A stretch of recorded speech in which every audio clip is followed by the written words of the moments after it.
you son of a...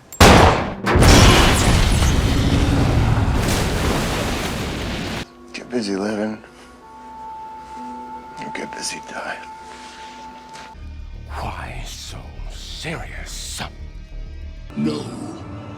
I am your father. All the clips you just saw are from some of the greatest movies of all time, made by some of the greatest directors of all time, and I guarantee that some of them reminded you of the scores of each film. Every aspect of a good movie is vital to its success as a form of art, and while much of a movie's success can be attributed to outstanding actors, dynamic directors, and superb scores, have you ever thought about what makes all of these characteristics possible? Of course, we all know that movies started out as silent, colorless motion pictures, but if you look at the film industry and its history, you can see the massive implications it has on society and popular culture. So today we're going to take a step back and look at one of history's most infamous films, The Birth of a Nation. Now, before we get into the effects of The Birth of a Nation, I want to make it clear that this was not the first movie ever made. Though it has some incredible effects on the film industry today, and it is credited to be the first blockbuster Hollywood movie, the first movie is actually called The Roundhay Garden Scene, and if you want to look up a black and white vine in slow motion, have at it. The Birth of a Nation, however, was considered to be the epic of its time. D.W. Griffith, no, not the D.W. you're thinking of,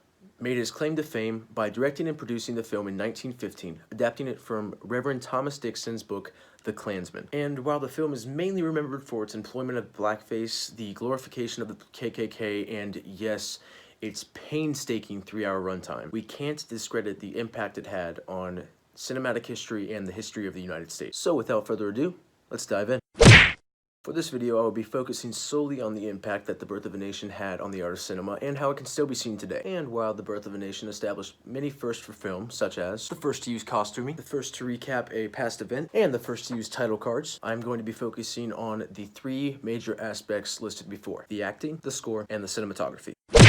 The acting of the film is both easy and hard to judge. Considering the film is silent, we get moments like these, where people are talking, but we never hear them say anything at all. Therefore, the actor's tool of inflection has to be neglected, and we have to focus solely on the actor's facial expressions, which, I must admit, portrayed the emotion very well. Stars like Lillian Gish and Cameron B. Walthall really used their facials and body expressions to portray how their characters felt. But the standout performance I noticed was one of a minor role played by Josephine Crow as Mrs. Cameron. Take a look at her portrayal of a grieving mother after finding out her daughter has died.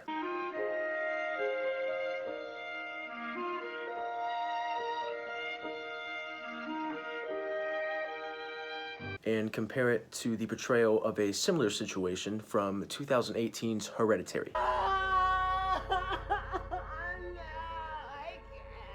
Okay, and that's enough of that. I think we truly take for granted today the invention of the microphone and the fact that we can hear what actors are saying. But trust me, after sitting through 3 hours of just music, you learn to appreciate the impact dialogue can have on a film, and the impact a lack of it can have. I'm looking at you, Drive, Dunkirk, A Quiet Place. As you can see, directors today still utilize the idea of near silence with only music underneath. And in these cases, the work of the film is heavily dependent on good actors and a good score. 2 things that The Birth of a Nation was able to obtain, which brings us to our next point, the score. The score of a movie is an often overlooked key to how good a movie can actually be. Good scores can make or break a movie, and the best scores play off of what is happening on screen in a way that becomes nearly synonymous with the moving images. Take, for example, the astounding works of John Williams in Indiana Jones and Star Wars, or other masterful themes we've all come to know and love.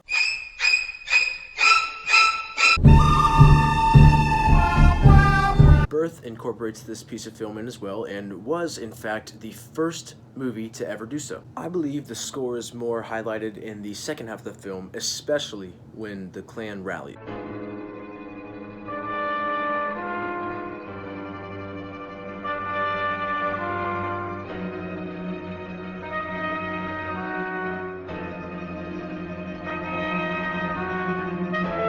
Without the significance of Birth's scores, we would never have gotten the iconic Charlie Chaplin movies,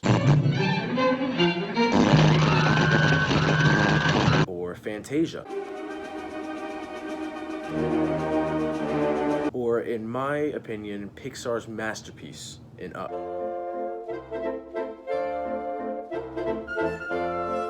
It's an undeniable fact that music makes you feel for and relate to the characters on screen in different ways. In fact, there was a study done on this effect by the University of Chicago in 2011, which came to the conclusion that, when analyzed by clip, the two genres of music significantly affected the judged likability of a character compared to the no music condition. However, the study of music without its corresponding picture is merely a symphony, and while symphonies are beautiful in themselves, it is their combination with cinematography that truly makes a movie. The list of firsts that David W. Griffith brought to cinematography is so long that to say his work was revolutionary would be a gross understatement. Almost every aspect of camera work and framing today is due in large part to The Birth of a Nation. We would not have scenes like this one from Game of Thrones, The Battle of the Bastards.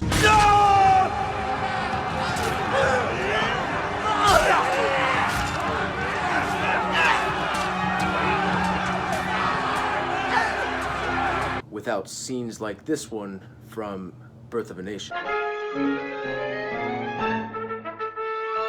Nor would we have gotten shots like this from 1980's Raging Bull.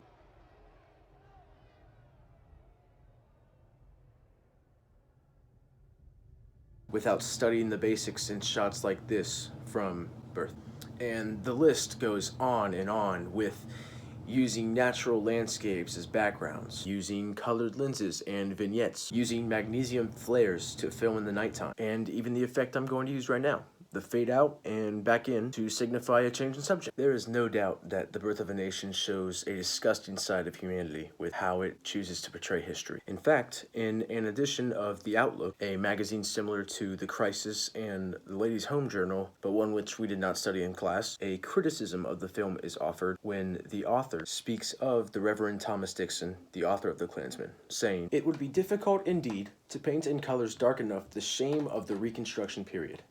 To say this is not to excuse the offense of a writer who distorts this shame and labels the blurred picture history." This quote shows that even men and women of the early 20th century knew how inaccurate Birth was, and yet others chose to use the film as a rallying cry for the KKK. So much so that the Klan resurged because of this movie and took it upon themselves to unleash another string of violent hate crimes against the African American community. As I said, although the film did have a huge impact on the history of cinema, it should not be hailed for the subject that it focuses on. It's important that if we continue to review the origins of motion picture, we use the film as a tool to study the beginnings, not as one to praise storytelling and subject matter.